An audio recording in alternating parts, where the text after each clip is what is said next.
Hey there, tech enthusiasts.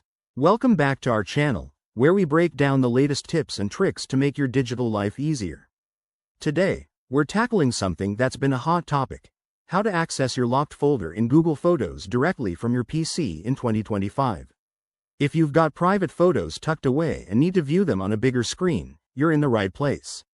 This feature is super handy for keeping your memories secure, and I'll walk you through it step by step, so you can do it in no time. First things first, make sure you're on a computer with a reliable internet connection. Open your favorite web browser, whether it's Chrome, Edge, or Firefox, and head over to photos.google.com. That's the web version of Google Photos, which is perfect for PC access. Once the page loads, sign in with your Google account.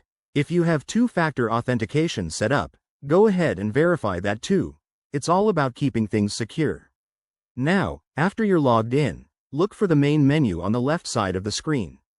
Click on Library to expand your options. In the Library section, scroll down until you see Locked Folder. This is where Google stores your protected photos and videos. When you click on it, you'll be prompted to verify your identity. Depending on your settings, this could mean entering a PIN, using a pattern, or even biometric verification if your device supports it. Don't worry if you haven't set this up before. Google Photos will guide you through it. Once you're verified, voila! Your locked folder will open, showing all your private content.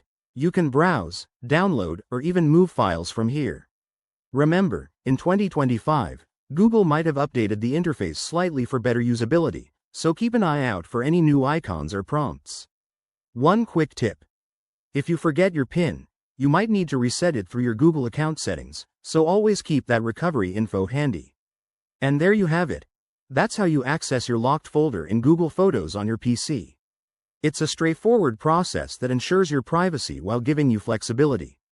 If this helped you out, hit that like button, subscribe for more 2025 tech guides, and drop a comment below if you have any questions. Thanks for watching, and I'll see you in the next video.